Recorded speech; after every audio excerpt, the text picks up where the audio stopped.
Anyway, all right, let's check out this video from Sunil, shall we, guys? Let's talk about world building and how Limbus and Arknights mastered it. Of course, people who've been watching my content recently know I'm new to Arknights, and I absolutely love a good bit of world building. I think it's one of the most important aspects of fantasy worlds, in my opinion. I love lore. I love learning about things on the periphery that might never really affect the story, but they're there because it makes the world better, brighter, and more interesting. So let's check out this video. I've heard so many good things about Limbus Company, but I obviously I haven't played Limbus Company, and yeah, man, let's see how Arknights and Limbus mastered world building, because I'm excited for this one. Guys, if you haven't checked out Sunil as well, go check him out. I'll leave a link, and yeah, show some love. Preemptive like is done. Let's watch the video then. Talk about it. I feel like with many games, world building is really not talked about a lot. Actually, I'd probably go so far as to say it's sort of being made less of a focus with newer games, which to a lot of people, I think that's a good point, actually, as well. I agree, that's true. It gets ignored, and it's a heavily underrated part of video games as well for me. Again, I'll spend hours watching Star Trek lore about some random thing that never affects any story, but it's interesting to me. People saying that probably sounds off, but here's the thing. When it comes to this video, there's two major examples I want to focus on for world building. Arknights and Limbus Company, for two reasons. One, most of the games I play nowadays are gacha games, and most of the games I talk about are gacha games. Man, bro, I'm with you there, man. We're in the dark days. This is true. I'm a gamer through and through, but at the minute, like 90% of my gaming is gacha gaming, and I never thought I'd hear myself say those words. Along with, I never thought I'd be playing a freaking tower defense game either as well. So I guess, you know, life throws unexpected things at you sometimes. A depressing existence, I know, but the second reason is, even aside from the stigma of gacha games, these two actually have some of the best world building I've seen from games, period. And that's mainly helped because they're live service games, Limbus also having 2 games prior to it to build up the world. But what I've noticed is that some newer live service games, mainly gachas, actually not caring too much about the world and just focusing on specific characters for whatever they build up. Yeah, it becomes like, and it's important to build the characters up because for the gacha, but yeah, sometimes it becomes the overruling factor, doesn't it, in the world kind of gets forgotten about and becomes like a thing in the background periphery, and it's fine with things being a little bit more on the edges, but still build it up, give me something like, you know, make it interesting. For me, the thing with Arknights is that you just happen to be a part of this world rather than you being the center of everything. Now, I know you're an incredibly important character, but, you know, it feels like the world was there before you, and it'll be there long after you kind of situation. Reason being, why the fuck does it matter to build up an entire place in the game's world when you can instead just spend the time investing in an easy-to-like character and rake in the cash that way? Or go the Brown Does 2 route and... Jesus fucking Christ.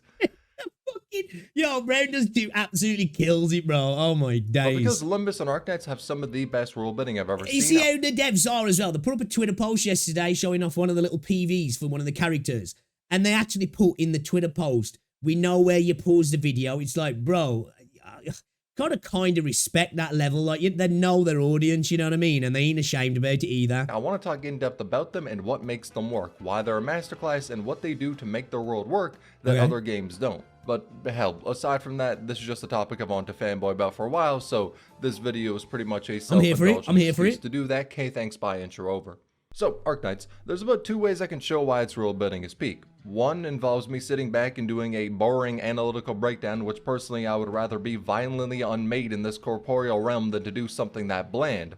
While the other involves me rambling on about the lore like a madman, which perfectly shows just why it works. So I'm gonna do the second one because it's way more fun. Now, be prepared for a rant, but this rant is the best showcase I can give of the world. Arknights has an entire world map for the setting of the game, Terra, and all the places on the map are actually different. Like, the difference between Columbia and Sargon is in generic RPG Town 101 versus generic RPG Town 102. The geography, cultures, and races of the characters from them are largely different. Like, for example, Columbia is mainly inspired by America. Big corporations have a lot of power and are looking for whatever scientific breakthroughs they can have, which is why technology from Columbia, especially anything from the military, is seen as some of the best. They're a superpower in the world, and some coups may have tried to happen. But Sargon, on the other hand, is, instead of being this big industrial area, very diverse. There's some places ran by royalty and all that, but the rural areas are just tribes, and the technology is...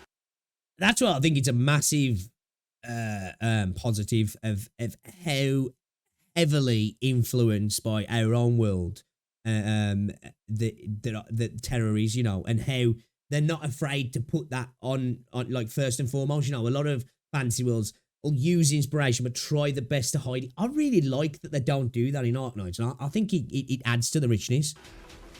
Backwater is a bit of an undersell. I mean, dear God, some fucking fish. I'd heard that, no Mr. Comments. Too much. Pulled up to the tribes one day and dropped their fucking rock mixtape on them, and that shit was I won't so say peek until Arknights revolutionary to them. recreates It was like Brexit. seeing a light bulb go off for the first time.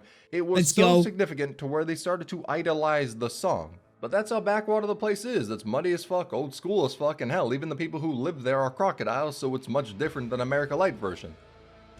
Which, and actually, thinking about it, it's a muddy backwater place with crocodile people. Sargon's basically just fucking Florida, isn't it? Okay, maybe that wasn't the best example. Bro, I saw a mad video from Florida the other day of a Ring doorbell going off. A fucking croc, was it a croc or an alligator? Fuck knows. I think it was a croc. I think. I don't know. I don't know my giant reptiles that well. It rang the doorbell. It was up the freaking doorbell, and it had set the Ring doorbell off. And then, like, it falls down back onto the floor, and there's just another fucking giant lizard chilling with it as well. And it's just like, bro, just imagine that your Ring doorbell goes off, and there's two prehistoric dinosaurs on your fucking front porch. That's just wild to me. You know, from the UK. Like, your biggest things you see is like a badger or a fox, you know, maybe a deer if you're lucky. And motherfuckers have got fucking ancient lizards outside the house. It's like shit. I could have used for talking about differences. Instead, Lithuania. Let's focus on that. It's based off of Germany. No. That one pretty significant point in history you're probably thinking about is not a thing in Terra. I mean, yes, they did have a dictator, and yes... Don't care what anyone says. This guy, to me, looks exactly like the fucking god emperor of mankind. I don't care what anybody says. This is the Imperium's fucking most important man right here. He may have done human experiments. Okay, damn, this video's off to a really bad start. But Lithuania's culture is mainly shown in music and the importance they place on it, and their love for music is weaved into how much they've explored arts, basically magic in the world of Arknights. And the best showcase of that is the, it's a German word, so forgive me for what's about to transpire. The Guldenskatz, that is a piece of music made from Originium Arts that is Lithuania's national anthem and binds everyone of the country under one nationality. And that's honestly an undersell. The Golden Movement has had, over years, more and more added to it from Lithuanians to where it helped mold the culture, morals, and even the politics. And because for... I do really like this, how the music's such an intrinsic part of their arts and the culture and everything. It's really cool. Countless years, this same Song of Arts was built up and became nearly impossible to fully perform due to the length, which shows how important the song was to the entire country, Lithuania. Built off of 10 nations, I mean, essentially nations, probably closer to something like states coming together, all holding a copy of the song, all under that same banner. However, Lithuania didn't remain as 10 states in total, because in the year 1967, Syracuse, imagine Italy with the weather of Britain and it's pretty much run by the mob, split away from Lithuania to become their own sovereign nation. Okay. And as an act to show their sovereignty, they ripped apart their copy of the movement. So basically imagine if every state had their own copy of the Declaration of Independence and California wanted to become its own country, so they publicly ripped it to shreds. As you would imagine, that does not sit well with all the other states a part of Lithuania, which caused a war due to that act of treason. And the Golden Song was broken. Because of this, Lithuania was in a state of chaos, until the Witch King, the dude that later goes crazy and maybe does human experimentation, don't question it too much, rebuilt the song. He literally just walked in and fucking soloed that shit. The most complicated song. This is where it builds up, right? You've got all of this cool stuff happening that just happened before. Like, a lot of games miss out on that, of like incredibly important world building characters that are like, you know, part of the past of the world, rather than it just being like, oh, there was some god stuff happened and deities fought and then the world got tore asunder. And now we've got this, you know, where there's stories throughout the times that are almost as impactful and important as your own story that you're kind of engaging in now as well, which makes these worlds far more interesting. Again, it's like you're a part of the world rather than the world kind of revolving around you, and that's a sign of good world building, in my opinion. In the history of the world, and he himself rewrote it, rebuilt it, and recognized Siracusa as its own sovereign nation. Now, because Siracusa split off from Lithanian culture, they were kind of left off on their own to really market an identity, and because of this, some other cultures found their way into Siracusa. Like, their laws and all that were really inspired by the Colombian system, but their faith was also heavily influenced by Laterano. What is Laterano? Okay. Imagine the Vatican. It's a hyper-religious nation mostly inhabited by the Sanctum. Unsurprisingly, them bitches got halos and wings. Now, there are other races in Laterano, but they're mostly not, like, okay, they're not, like, outright discriminated against, but they do get the vibe that Sanctas are kind of just put on their own pedestal above them, is sort of how the situation's looking. And the problem with that is that the main race of Laterano that aren't Sanctas are Liberi, from Iberia. Yeah, they were the most creative with the names, but a big part of that reason is because Laterano borders Iberia, and much like Siracusa, Laterano religion has a large influence. Again, I like that though. I like where like the reference is kind of on the nose in regards to, you know, like Victoria, stuff like that, Londinium, you know, that to me, I love it, man. I love it. There. Now, off in the past, Iberia was on track to being a superpower. They were having a golden age, but one thing completely destroyed that dream, the profound silence. Where the Seaborn, which is a race of monsters that are a hive mind which evolve to whatever you fight them with, that has gigantic gods leading them, and in an alternate reality, wiped out the human race and evolved to fly to outer space to hunt even more, destroyed them. When the profound silence happened, the Seaborn tore through Iberia, aided by the Church of the Deep that wants everyone to be assimilated into the hive mind of the Seaborn, which caused Iberia's power on the global stage to dwindle. Hell, their strongest military force was the Navy, and now the seas are filled with countless Seaborn that can tear through their naval force. But the profound silence wasn't actually terrible for everyone, surprisingly. It ended up helping a country called Siesta, in a way. Siesta was a trading outpost that was going to be used by Colombia to establish trade with Iberia using the seas as a way, but problem is, the golden age will return again. Murderous fucking monsters that are always evolving as a hive mind, and the place they were trading to, yeah, they got fucked raw by those things, so they may be... It's a bit embarrassing saying this, but I legit didn't know Londinium was the actual name of London. I thought Londinium was just an Arknights made up name. A lot of people don't actually realise that. The profound silence is so scary, it means no sound at all, literally, wind, sea, everything just gone, silence. Yeah, we're watching Sunil's video. Yeah, obviously I'm biased because I'm British, but man, Britain, Europe as a whole, you know, has got some fascinating history. But yeah, I do love some of the history of the British Isles, man. It's really cool. Ain't looking as lucrative as a partner as they were in the past, and because of that, Siesta uses leverage doesn't know that Iberia is a regional name. Colombia to retain their independence. That's what I like. I like that them just like, you know, okay, the Iberian Peninsula exists. Let's just go in with it. Let's just, you know, say it as it is, kind of thing. Like some games, like I say, they tried to hide their references. I like that the fact that like, yeah, we get it. We know you get it. Let's just roll with it. It's cool, man. Victoria immediately wanted to annex them, so they decided to fall back under Colombia's jurisdiction while still having their sovereignty. Now the question is, why did Victoria want to do that shit? Answer is, it's based off of Britain. That's pretty much all the context you need. Now the throne of Victoria remains empty, asterisk, because I don't want to get into spoilers, and a lot of Victoria's current state is main story spoilers, but they have a long track record of getting into wars. The most notable one being the Battle of the Four Emperors. It was a war against... I don't know where they got that from.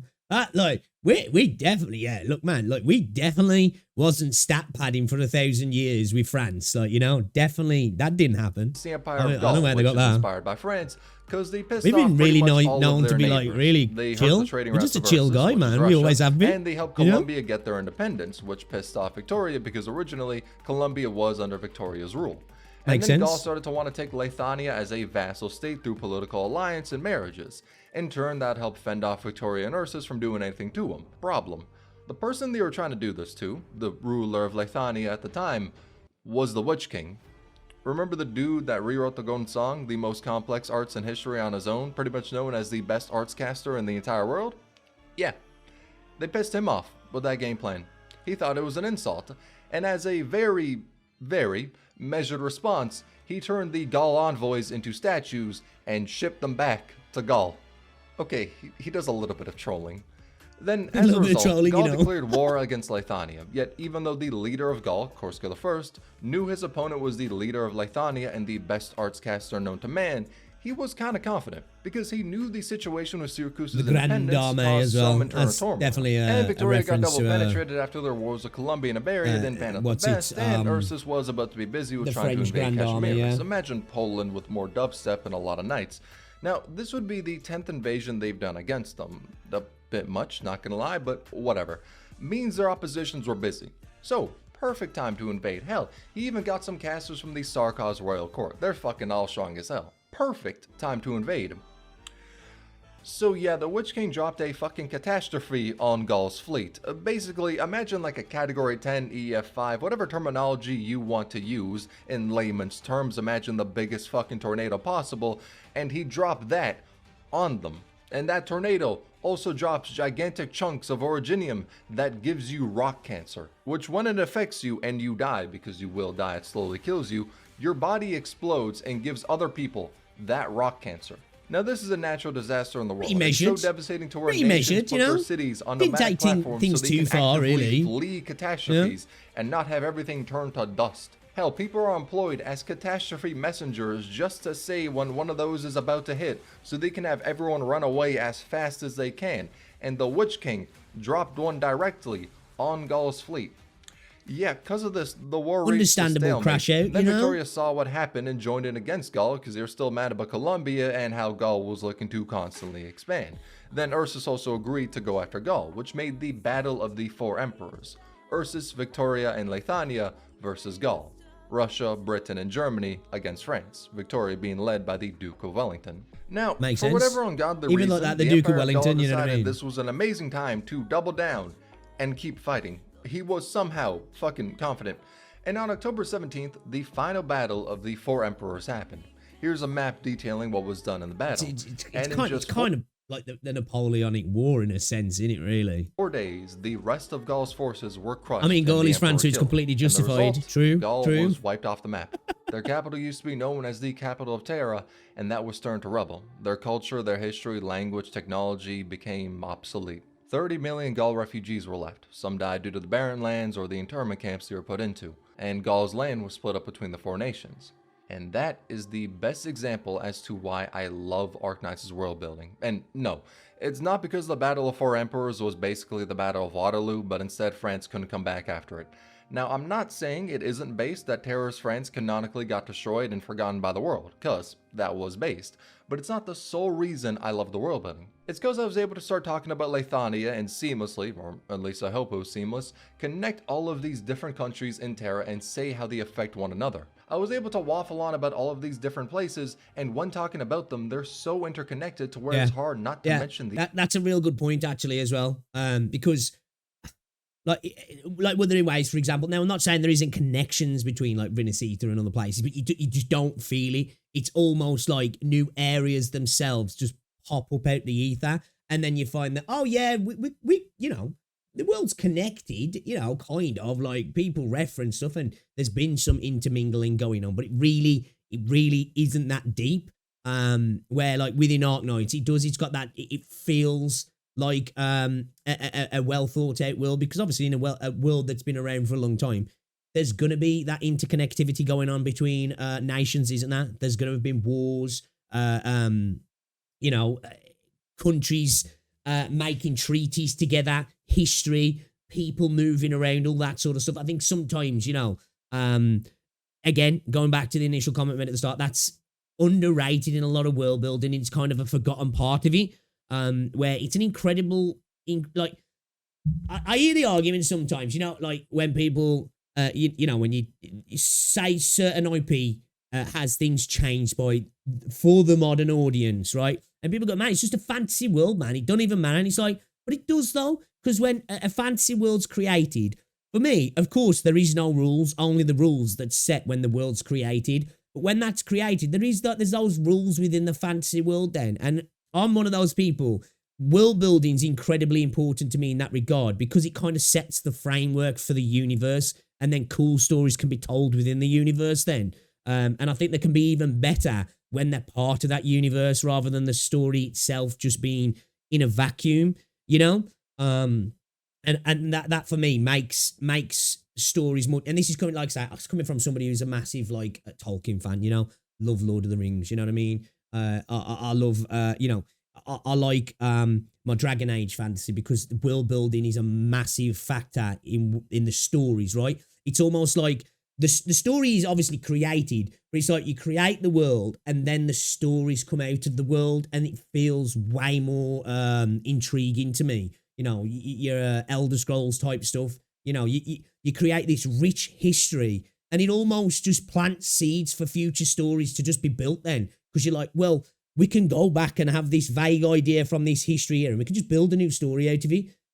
You know, BioWare was great at doing things like that. Again, Game of Thrones, you know, the universe of Game of Thrones. There is so much you could make of stories throughout the thousands upon thousands of years of the stories of Planetos. That like the world itself just births new stories, and that's where like great world building comes in, right? And it's just it's natural, it's organic, and you know, it's not like, right, we've created a story, now we build the world around the story, which is fine. You know, that can be done. And I know that is a lot of the time how writers come to be. They've got an idea for a story, but then, you know, I guess true fantasy crafters then have, oh, this would be a cool idea. And then they're like, right, yeah, let's start building the world around it. And that allows more stories to naturally come out of it, doesn't it? The others. And honestly, if I wanted, I could have easily done this with the entire world map of Terra. I could have took you on a goddamn Miss Frizzle magical school bus adventure if I wanted to. I just decided not to because of time. But that's what I love. It feels real in a way. The areas and nations in the world don't feel isolated from one another. It doesn't feel like, oh, for 100 years, X country did this and no one else ever once had a hand in anything they did. Because that's what a lot of stories fall into. Yeah. When thinking about how to build up all of these different areas in their world, a lot of them think about... See, like, this is coming from somebody as well who, maybe one day I'll show you. I have spent hours upon hours drawing maps and building my own worlds for fantasy stuff. Because, like, my drawing's trash now. Growing up, like, I was a pretty good drawer, right? Pretty good drawer, actually. And I obviously, I'm a fantasy freak. I love fantasy stuff. And I used to sit and build worlds, draw worlds. And that was a major factor for me, is that, right, if I'm drawing a map for the world, I want it to feel realistic, but also I can't just have this nation here next to this nation and there be no connection. It has to feel natural. And then I have to go back, well, before the nation, think of our own history, how peoples migrated and how races would kind of sit next to each other. Like in my own fantasy worlds, I'm like, right, well, you know, it'd be weird to have like humans here and then like slap bang next to elves and then humans over here without there being explanation for why the migrations happened in particular kind of ways. I got too into it, man. I got too into it, but I used to love doing map building, you know what I mean? That place and the vibe they want from them, which leads to those areas being built with only that area in mind. It's like they built the places in their world as very tall skyscrapers that are miles apart from one another, while something like Arknights is a city of fairly tall buildings right beside each other. Even if the places themselves are not as built up as locations in other stories, which, to be honest, not many other worlds have places as detailed in Arknights, but even if they weren't, the fact that they are all connected in the example I used prior makes the city seem much bigger than the sum of its parts, because those parts aren't isolated from one another. Instead, Wuthering Waves leans into these sort of stuff. Yet in spite of this, in terms of vibe and how making they the visually world feel look, connected. They're different as hell. You can easily tell all of the countries apart, but they still feel connected because the history of these fictional places cannot be removed from one another. It doesn't feel segmented, except for more isolated nations like Aegir, but there's plot reasons behind that. It all comes together to be a world that is greater than the sum of its parts, and it's fitting in a way. Yes, there's a lot of talk about wars or having plots to cause more, and if it ain't war on the table, there's gotta be some new political scandal to take the stage in geopolitics, cause yeah, Terra is by and large a shithole of a world to live in, and that is what makes it feel real. Sounds kind of familiar, that does, right? Yeah. Definitely not our world, right? Our world's like sunshine and roses, man. It's cool. It's cool. It's not, oh, we wanted to make the Vatican, so we made this place full of guns and crazy people legally bombing the streets. Instead, they did that, but also realized that since a significant chunk of the world also somewhat follows Laterano's religion, they can be used as a country to foster talks of peace with others, paired with how they largely stay out of wars, minus their wars with the Sarkaz, and guess what? Laterano is a good place to hold these Summit Bro, of spitting Nations. fire in the Enter comments. guide ahead where this happens. And this interconnectedness makes the plot of Arknights so much better, because when you play an event or main story chapter and something significant happens, you know that will in turn affect the world at large. Unless an event story is really isolated to how it is on its own, which some are. It makes your actions, or the actions of the characters, feel a bigger deal, doesn't it? Because you know that it is going to affect the world rather than it just being like, oh yeah, that was an episodic thing. Some crazy shit happened. Nobody ever talks about it ever again because it just doesn't change anything. You want that to be a thing, don't you? You want nations to be reforged and changed, or, you know, just the history of connections to be broken or brought back together through actions. And it makes those moments, those story moments, mean something outside of that initial specific moment in time of the character. You know, like something might happen to a character and it's like, damn, man, oh, that sucks. You know, you've got to know that character and you get the emotional connection and that you get that feeling. But then you've got the ripples, the butterfly effect of how it affects the world as well. So it makes it even more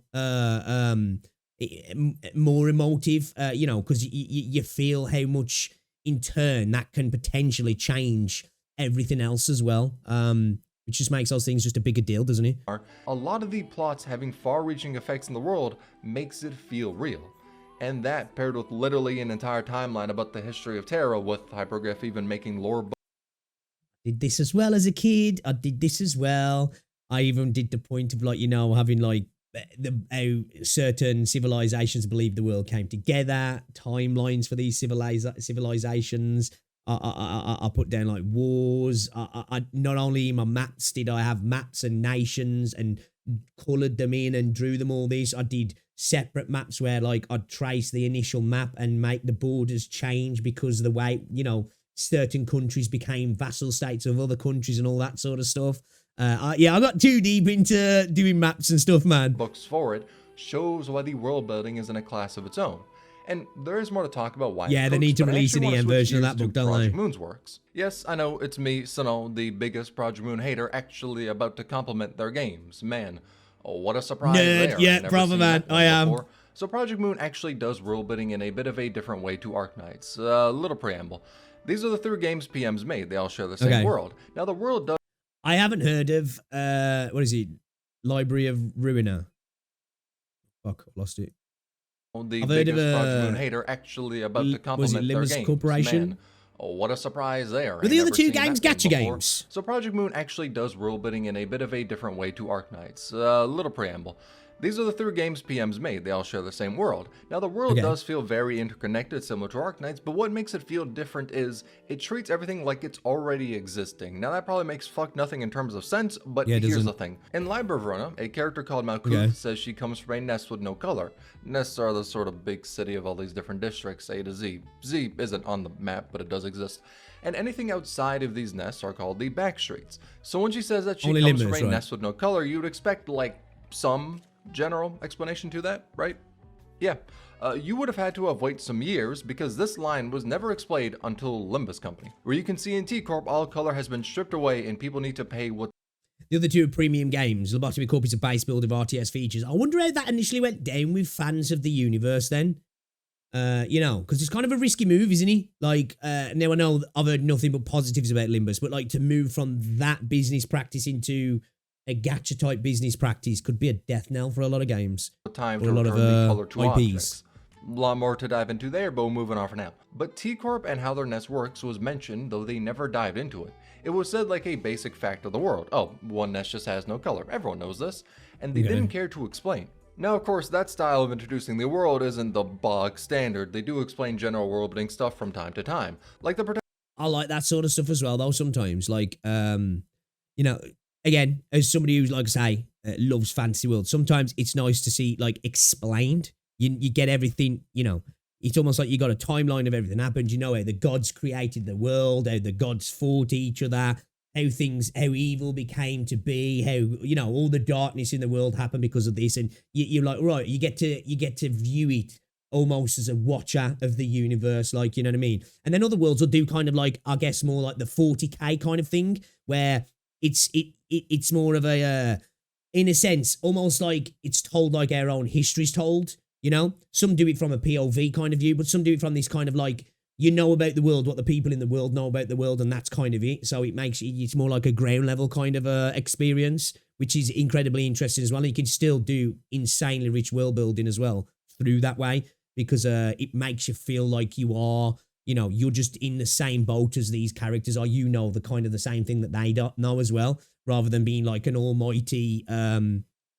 watcher in the sky who kind of just knows everything. Protagonist of Verona, Roland, telling Angelica about the world because she spent her life sheltered. And by that I mean she spent millions of years, thousands of miles underground being pretty much tortured. But, you know, minor things aside, Roland acts as the introduction to the world. And for Limbus, Dante has amnesia, because it's a gacha game, of course the protagonist has to have amnesia. But it also... Isn't Stellar Blade made by Korean devs? Isn't Stellar Blade's made by the same people who make Nikke, isn't he? works as a canon way to introduce the world to the player. But it doesn't feel like stuff is popping up when we see it. The world is like they already have everything planned out and are just showing bits where it's relevant. That's not to say it's all planned out, because dear God, there's no way it is. We know they got some general planning for their works, but no way every single thing is fully mapped out. Ego. But hell, another example is Arcorp. In Lobotomy Corporation, they're just some rabbits that show up when you press a button and they kind of go gorillas bananas killing everything. There's a lot of them and they don't really dwindle in number. Couldn't tell you why. Probably just a gameplay thing. Then Verona rolls around. Spoilers for the Arcorp section in it. All in all, not that important to the main plot of Verona. But it's revealed that the singularity of Arcorp is cloning. That is why they have a near infinite amount of soldiers. But to fuel this cloning, they need energy, which is why they were at LobCorp's command, because they use their energy. They were on a contract. And that also explains why we could take them in Verona, because that was after LobCorp fell, which meant that they didn't get the energy from them to just overwhelm the library. It's little things like this where it feels like everything just makes sense. The world isn't only explained at a time where it's important for the plot and that's that. Instead, concepts are brought up, and when they're mentioned, they might not actually matter. They're not entirely brought up as a talking point, but as something that exists in the world. And as times change, these little, mostly ignored...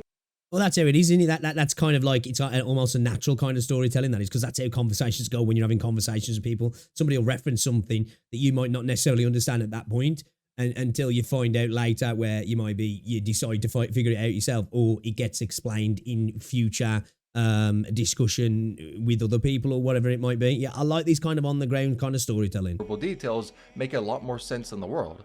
Sort of like a mystery box way to tell a story. Yeah, I mean, the best example is how all of the games show the railroad tracks around the city. We do not know shit about these railway tracks or why there are trains running on them, but in every game PM has made, we've seen these same tracks, but the explanation is for the future. It's not relevant now. To some people, this can be a little off because, to put it simply, we just want to hear more.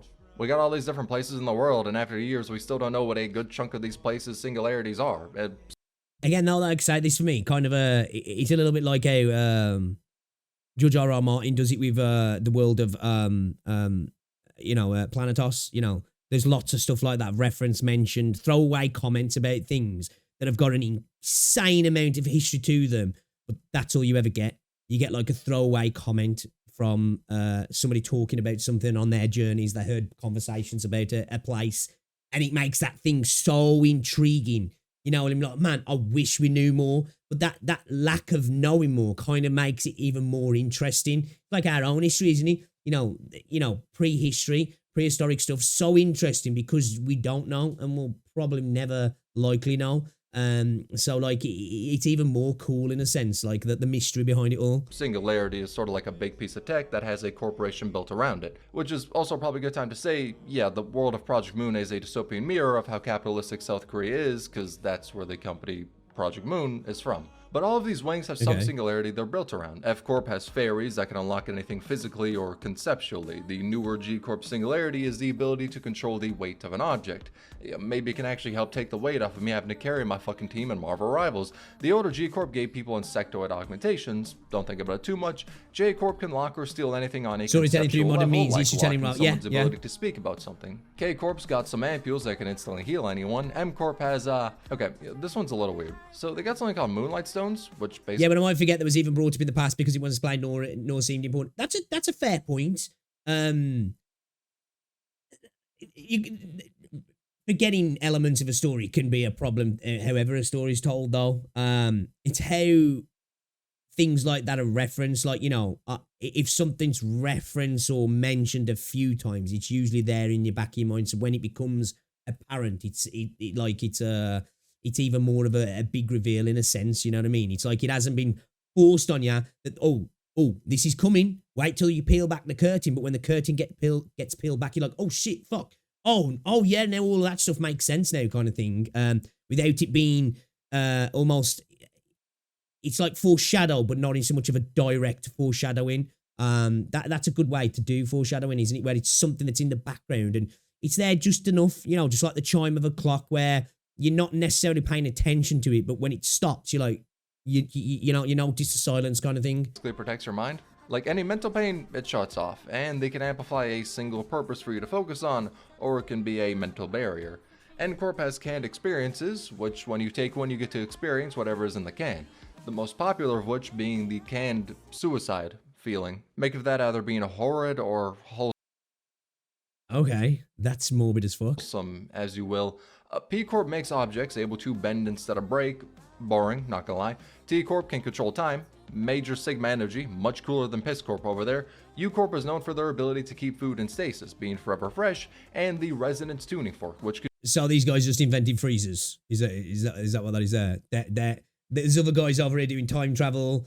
I can feel like, I can feel in the can, somebody over here levitating shit, We got freezers, boys. We got freezers. Can fuse two objects together into one and can split them apart when wanted. And W-Corp is one of the most interesting ones that really show how the world ticks. Because as I said, the city is being held up by all these different districts, each of them having their own singularities that they revolve around, which must be kept as secret as possible. Mainly so kind of almost reminds me a little bit of what's the fucking series of films? I never watched them. Help me out, where they get sent into the games. Mockingbirds, that was one of the titles of the films. But I don't know what the fucking name is anyway. That thing, then they'll have like all different districts across America that all like had a specific thing that they did. Not quite the same, but you know what I mean. Rival wing doesn't steal their idea and take them out of Hunger business. Games, that's the one, thus causing the wing to collapse until a new one takes place. I forgot what it's called. I've never watched it. Because they may be exploited for business. Like K-Corp uses video footage of tragedies to get this out of cry. I did watch a video on the world, though. Tears, which are refined into the healing ampules. Then other wings start to pick up on the fact that K-Corp seems really interested in buying footage of tragedies. And so I will say, the world of the Hunger Games is fucking stupid. It really is. It really is. Like I say, I watched a video on the world, like, the different districts of America and how it all works. And it's just like, whoever designed that was moronic. Not the person who designed it, like, in terms of fantasy, but like, the reasons for the world within the world. It's just like, yeah, those are stupid people. For it. But the case of W-Corp is interesting. So a wing fell and their technology became known to other wings, the ability to travel to a different dimension. On its own, not much to be honest, but W-Corp still bought that technology and they used it in warp trains, which are trains that are so fast they'll get you to your destination in 10 seconds. Anywhere you can go, it'll be a quick and easy trip. Damn, we could do with those in Britain. Is by teleporting them to a different dimension. However, to the passengers that travel... You know what though? How bad Britain is. We could have trains like that and they'd still be late. They'd still be late. Not just 10 seconds.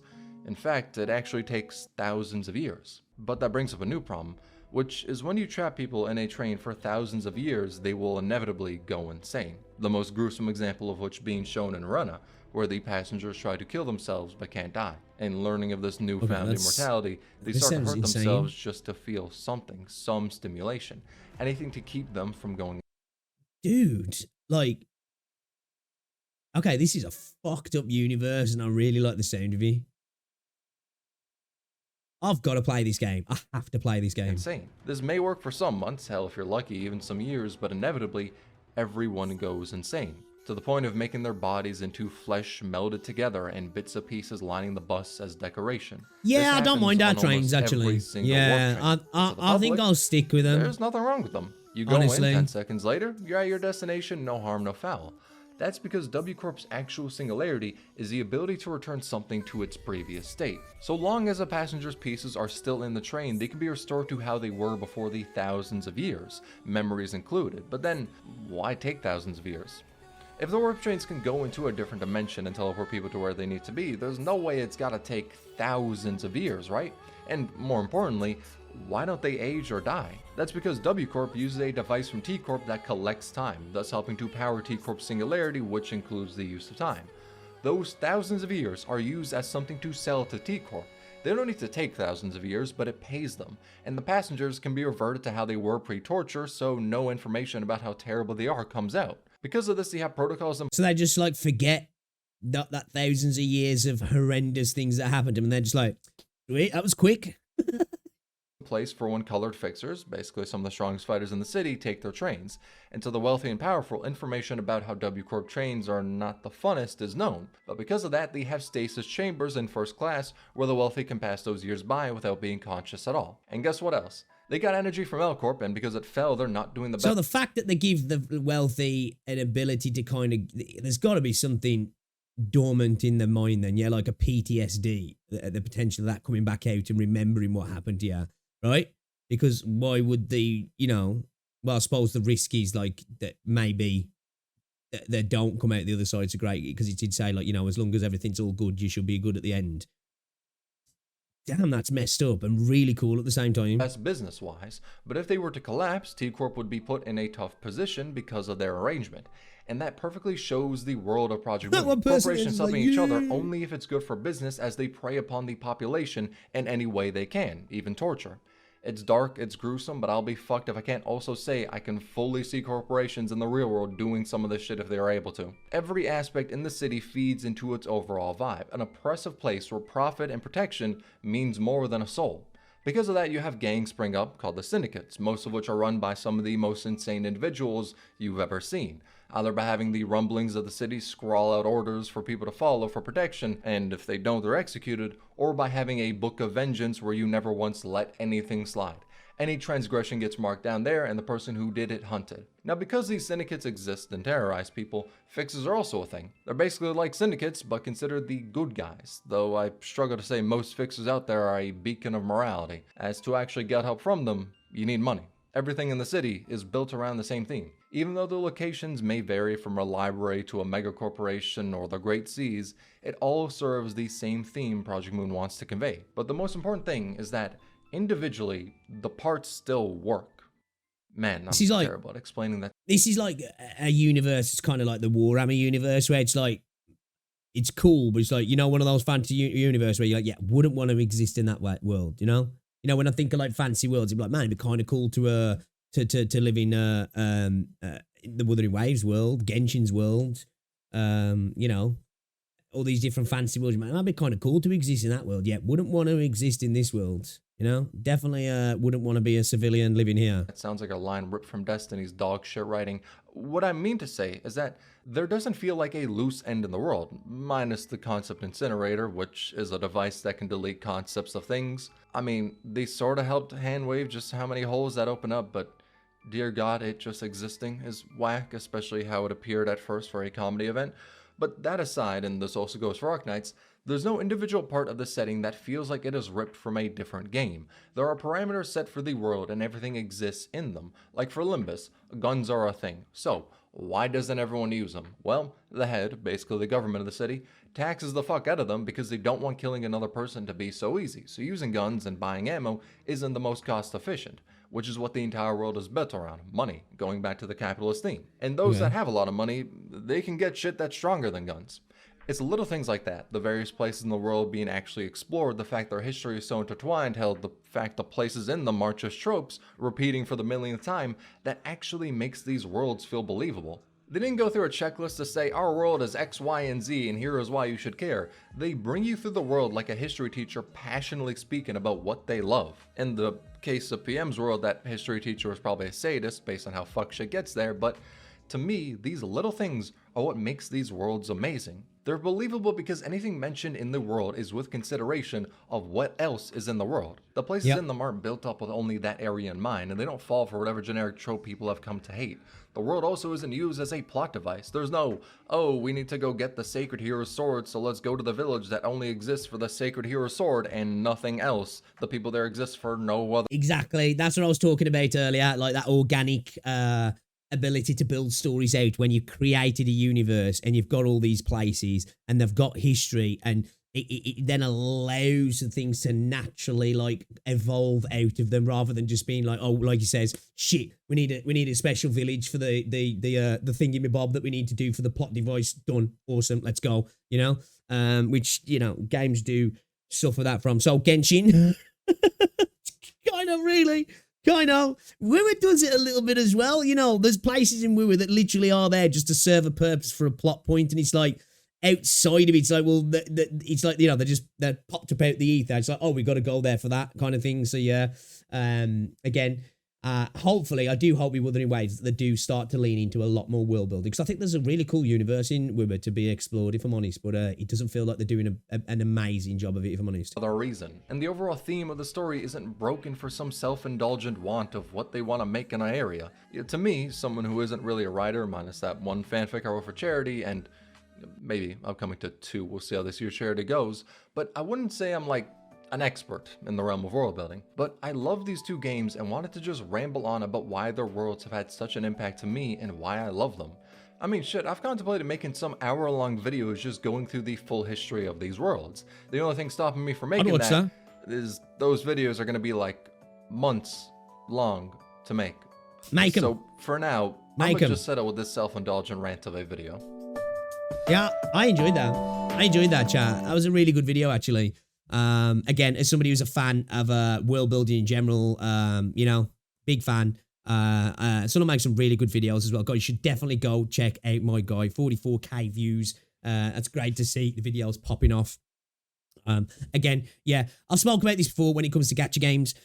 Of course, individual character stories are incredibly important and should definitely be at the forefront of the storytelling in these worlds, because of course, new characters, you're going to want a reason to pull for them, and you want that connection there. But it should all be done within the context of the world as well, shouldn't it? It should enrich the world, and the world should enrich the characters also. And I think if you've got a world that enriches the characters because it makes sense, they feel like they're a part of that world, it's much more enjoyable than just like, okay, new characters out, let's invent a bunch of shit that just goes around it and we'll say, it's over there. Yeah, we ain't going to talk about it. It's a far, far away place. It just exists now because this character exists, rather than it just existed and we can apply the new character to that realm because it works, you know, it fits the story. And again, I think if you create a really cool universe, the amount of stories, it's endless, isn't it? You can just constantly pluck things out of it because the seeds are already there that you've planted with this really cool world as well. And you can always add to it after the fact, but then it can feel natural. You can do it in different ways, you know what I mean? I agree. Yeah, great video. Guys, check out Sunil, show some love.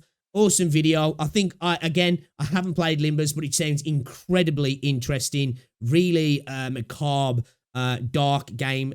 Yeah, man, I'm going to give it a go at some point, but from the Arknights point of view, I agree. I've been glazing the world building since we started playing Enfield, haven't I, and getting into it. And I think Hypergryph did a really good job. And I would like to see more companies go down that route of doing that, you know? Showing us world maps maybe before we explore a lot of places as well. I think that's a good way to see that stuff's planned rather than just being kind of cobbled together.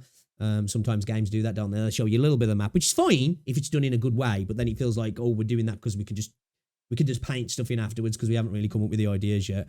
But anyway, yeah, it doesn't have to be like that, but personally for me, I do enjoy it. But anyway, guys, check him out, show some love. This was an awesome video. I really enjoyed that. That was a fun one, that was.